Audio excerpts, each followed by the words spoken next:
Now on Overnights, I believe in reason and common sense. Leith Van Onselen from Macro Business with a treasury of common sense. Common sense never goes out of style. Good to talk to you, buddy. How you going with your election fatigue then? Oh, mate, I can't wait for this thing to be over. I've actually become a bit of a proponent for 4-year terms now, just so we have to go through this a little bit less often. That would be nice, wouldn't it? Yeah, with only one leader in between. All right, well, a lot of this focus for the election has been on housing and the prices of houses as well. Have they got it right? Yeah, look, mate, Australian housing is a massive problem in this country. So just to put some numbers around it, the total value of Australia's housing stock, so if you add up all the houses in Australia, I should say homes, so I'm talking apartments, townhouses, detached houses, all dwellings that we live in the country, they were valued at $11.3 trillion as of the 31st of March, right? According to CoreLogic. Now, what that means is if you divide that by the number of homes in the country, which is 11.3 million, that means that the average home in Australia, so talking all houses, apartment, townhouses, all that thing, worth exactly $1 million. Now, that is an extraordinarily high dollar figure, obviously, because that doesn't just mean Sydney. That means, the regional areas, all parts of Australia. So the average value of a home in Australia is $1 million. Right.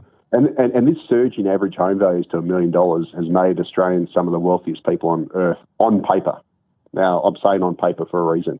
So according to the UBS Global Wealth Report, which is released every couple of years, it ranked Australian households as being the second wealthiest in the world based on net wealth.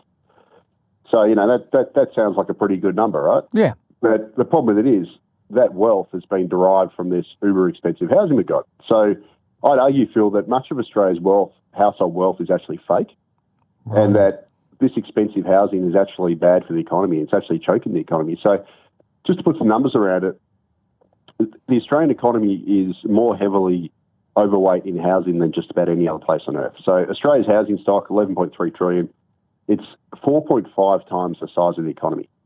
Now, that is higher than in the UK, Canada, US, and all these other places. And Australians hold more of their wealth, much more of their wealth, in housing and far less in shares compared to these other English-speaking nations. So to put that into perspective against, say, the US, right? The US is at the other end of the scale. Housing in the US is valued at 1.7 times their economy versus 4.5 times here. Yep.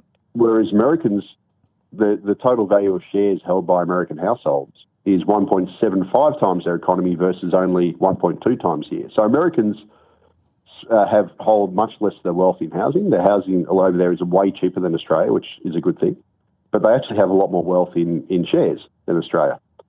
And, to go along with our uber expensive houses worth $1 million apiece, or homes, I should say, Australian households also carry some of the world's highest debts. So our household debt to income and household debt to GDP is at the very top of the world. Yeah, I was going to ask you that. I thought, that must mean that we must be one of the most in-debt countries in the world then. We are, yeah, certainly. Our household debt is the very top. We're not the top nation, but we're in the top handful. And the problem with it is this massive rush of capital, so talking, resources, financial resources, etc., into housing has starved Australian businesses of investment. And what that's done is it's actually lowered Australia's productivity. So back in 1990, roughly 2/3 of bank lending was for businesses, and only 1/4 of bank lending was for mortgages, and the other bit was for personal lending. Right, so businesses back in 1990, this is around about the time of the 1990s recession, early 90s recession. 2/3 of bank lending was for businesses. Banks were mostly there to lend to businesses, which is productive investment. Right, they lend to businesses. Businesses do productive stuff, and they generate growth, etc. 35 years later, so you fast forward to today, and over 2/3 of bank lending now is for housing, and barely 1/3 is for businesses.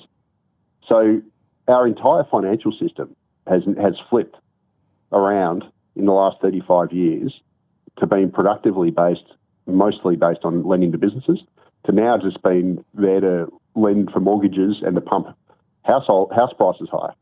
And here's the other thing: despite the fact that Australians are the second wealthiest people in the world, supposedly on paper, why are so many Australians struggling financially? Because we owe so much money, probably. Yeah, but can you say that you're a wealthy nation when you have huge numbers of people buckling under the weight of mortgage payments and rent payments. Yeah. Right. So Australians, a lot of Australians have struggled to make their mortgage payments. They're also, obviously, we've got rental stress at the highest in history. And we also have, a lot of homelessness at the moment. So, we're supposed to be the second wealthiest households on earth. But we have all this massive, mortgage stress and rental stress and a lot of homelessness. Yeah. And, are we a wealthy nation when younger Australians can't afford to buy a home without parental assistance, without the bank of mum and dad? How can we be considered the second wealthiest in the world? And I'd argue, Phil, that Australia would be a far wealthier place, like not on paper, but in a real sense, if the average home was worth $500,000, not $1 million. Yeah, right. Right. Household debt was 90% of income rather than 180% of income currently, so half the amount of debt. And, we'd also be a much more fairer and equal society, and we'd be financially better off if our homes cost half as much as they do now. Now, just again to use that example, I pulled up some data from in 1991, and back then in 1991, Australia's home ownership rate was 5% higher than it is today. Homes cost 3 times incomes versus 8 times incomes today. Household debt was 70% of income versus 180% of income today. And as I said before, banks lent 2/3 to businesses and only 1/4 to mortgages. So I'd argue that back in 1991, Australian households were wealthier in the true sense. They were better off in 1991 than they are today. And we also had a far more balanced and diversified economy in 1991 than we do today. We actually had a manufacturing sector. We had a much more balanced economy. And the fact of the matter is, despite the fact that we're so-called second wealthiest country on earth, we've got these high property prices that are negatively impacting children, our grandchildren, future generations, and they're basically going to be forced to pay significantly more to put a roof over their head than is necessary and previous generations had to do, which is making them worse off. And we've got to be real. A home, whether it costs $500,000, $2 million, $5 million, it serves the same function. It's just a place to live. Yeah, right. And this high household supposed paper wealth that we have is meaningless to the overwhelming majority of people who don't own investment property. So, obviously, if you own investment property, you're better off because that's an asset you can sell. You don't need to live in it. But for the rest of us who just live in our homes and need to put a roof over our head, what does it matter if our home's worth 3 times what it's worth now? Like, it still serves exactly the same function. Well, that's true, isn't it? Yeah. And the economy would actually be far more balanced and productive if instead of pumping all this money to inflate house prices higher and to give us all this paper wealth and push us up the household wealth scale globally, we'd be better off if we never did that. And we instead, carried far less debt, had a much more balanced economy with banks lending to businesses rather than housing. And I'd argue, Phil, that this $11.3 trillion housing market we've got represents a massive misallocation of capital. Yeah. That's actually harming the economy and harming us individually as a people. And unfortunately, Phil, I think this election is just going to make the whole situation even worse. Because just as I mentioned, I think I spoke to you a few weeks ago, both sides this election have promised to leverage even more of the federal budget to divert even more money into housing. So I've already got the most, some of the most expensive housing in the world, $11.3 trillion. And Labor basically committed to set up a state-sponsored subprime mortgage scheme, which would allow first home buyers to purchase a property with a 5% deposit, with taxpayers, i.e. the government, guaranteeing 15% of a first home buyer's loan. And all that's going to end up doing is basically sucking more people into the housing market who can't really afford it, with a low deposit loan, and they're going to be basically backstopped by the taxpayer. And the end result is that more people bidding up the price of housing. The price of housing will go up. These households, because they're putting down less of a down payment, will be carrying more debt, and we're just going to have a more expensive and more expensive housing. Prices will go up, which will make us look wealthier than we are, when in fact we've got even less affordable housing, and we've just diverted more of the nation's resources into pumping a bigger housing bubble. And the coalition's equally inflationary. So they've basically said that they'll allow first home buyers to use their super super savings as a down payment, which is basically just going to push up house prices, let's be honest. Yeah, right. If people are pulling money out of the superannuation to pump into housing, it's going to push up house prices. And they've also said that they'll allow first home buyers to effectively negatively gear the purchase of a new property, so they'll effectively make mortgages tax deductible if you buy a new property. Well, that's just going to pump up new home prices even more.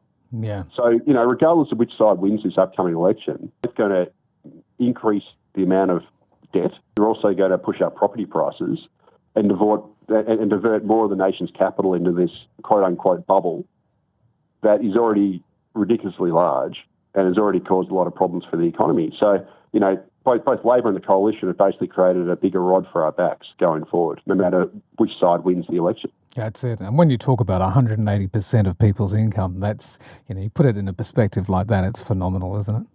Yeah, it is. Well, I mean, it's at the very highest, amongst the highest in the world. And again, in 1990, that households are carrying 70% of debt. Their debt to income was 70%, and houses cost 3 times income versus 8 times today. So, notionally, in 1991, Australian households weren't nearly as wealthy as they are today. Like if you go by this household wealth metric, they weren't as wealthy because houses were cheap. Yeah. But having cheap housing is a good thing. It's not a bad thing. Yeah. And the fact of the matter is, we often read these surveys that say, Australians are very, very rich. Australian households are amongst the richest in the world. It's actually, a lot of that's fake because it's just, all it means is that the house you live in, which you need to put a roof over your head regardless, is the thing that's making you rich. But the problem is, it wouldn't matter if your house, everyone would be better off if they paid 1/3 what they paid for the house and they had 1/3 the debt. Yeah. You'd be better off because a house just serves the purpose of shelter. And then if you ever want to buy another house, you've got to buy and sell in the same market. So you're no better off and you end up just paying more stamp duty anyway. Oh, that's it. So, this whole housing situation that we've got in this country is just bananas. And unfortunately, both sides, no matter which side wins the upcoming election, it's just going to make it worse. Mate, thank you for giving us once again the treasury of common sense. Yeah, cheers, Phil. Craig